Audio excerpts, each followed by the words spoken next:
Hey guys, so today I want to talk about, are you fulfilling your destiny?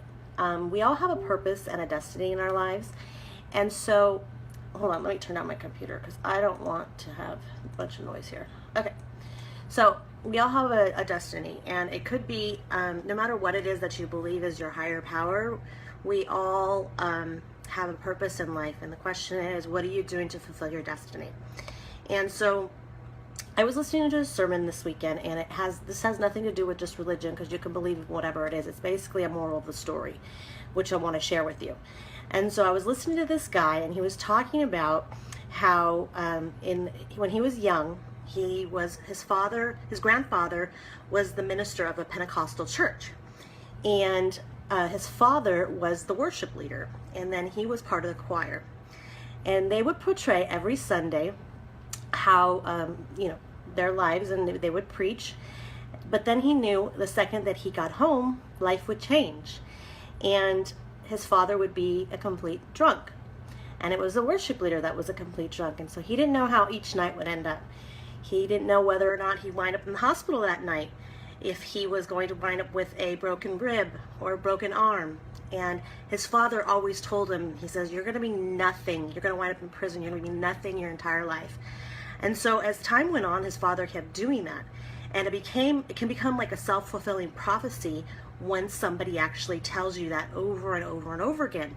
So as he got older, what did he do? He found himself exactly where his father said he was going to be, winding up on the wrong path, winding up in trouble. He was winding up in bars, drunk.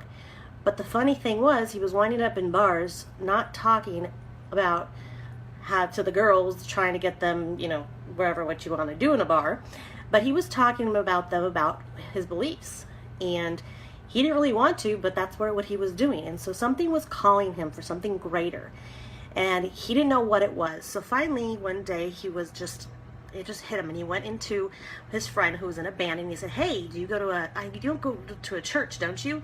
And the guy's like, yeah. So he's like, can you tell me where it's at? I want to go. So he went. And what happened is that he's sitting there, and the guy that's preaching goes and calls on him and tells him, hey, come up here, and he didn't have a choice to come up there or not. There was like two big bouncers. They think that these worship people come up and grab him and take him up to the stage, and the guy's like asking him, do you give your life and all this stuff.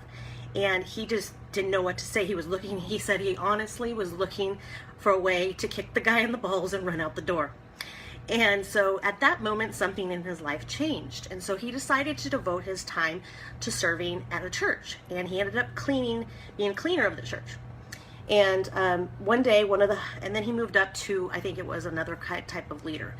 And then one day he had one of the senior guys come up behind him, and he had this long ponytail, and he called himself a redneck. So he was totally like, had pierced ears and all this stuff. So the guy grabs him from behind in the ponytail, and he grabs it, and he yanks his head back, and he goes, hey, are you gonna be a turkey, or do you want to soar with the eagles? And so when he said that, he really didn't understand what that meant.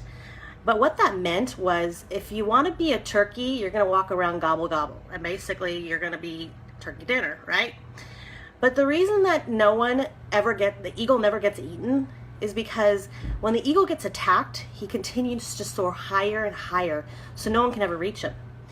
And so he thought about this and said, wow, this is my problem here, is that I'm walking around with a bunch of turkeys, and I'm not being an eagle. So how am I fulfilling my destiny if I'm being a turkey? So he took a different standpoint at that moment.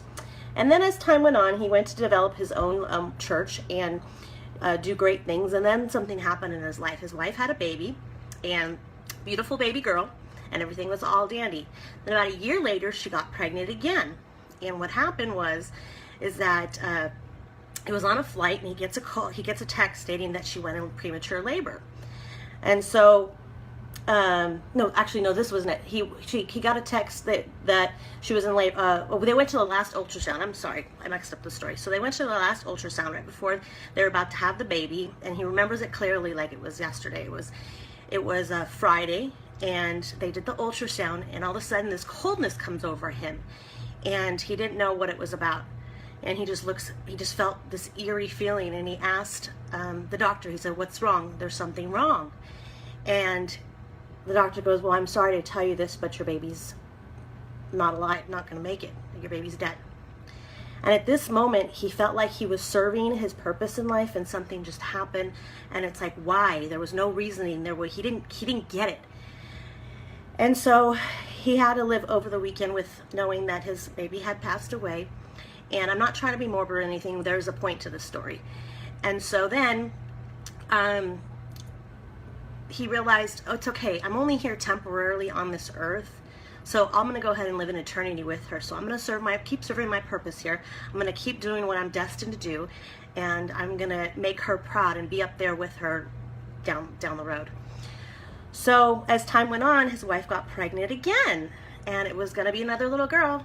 And so that's the time when he was on a flight, and he got a notice that she went in premature labor. So everything was supposed to be fine. Baby was supposed to be healthy, and he got to hospital. Everything was great. Of course, because baby was a little premature, they had to stay a little longer. And as they were leaving, the nurse comes running after him. Wait. And he's like, "What's going on?" And they're like, "Oh, we forgot to do the ultrasound. And so we have to do it. It should take only 10 minutes. All premature babies need to have it." And so he's like, "Okay, great." So they went to go do that. And then again, he gets that cold, eerie feeling. And what happened is they told him that his baby had a hole in between his heart, and the heart wasn't connected, and there's a likelihood if they don't get her to surgery right now that she would not make it, and that she also had Down syndrome. So at that moment, he just lost it. He's like, I'm doing what I'm destined to do, and why does life throw these challenges at me? What is going on? Where am I going? What am I supposed to be doing? I feel like I'm living my right life, but something always comes up. But that's life. So at that moment, he just said, I give up. Whatever it is that you're trying to tell me, God, whatever it is that you believe in, you can say that, use that metaphor for what you believe in, but just tell me why. What is your will for me? Well, it turned out the baby was okay. She didn't have Down syndrome. Yes, she had a couple heart surgeries, but she was like 1 in 2 million that would ever have the procedure and not turn out to be Down syndrome. He said he would love her regardless, but he just felt like, he had a greater plan, but life always threw something at him. And my point of this, telling you this long story, is you have to figure out what your destiny is.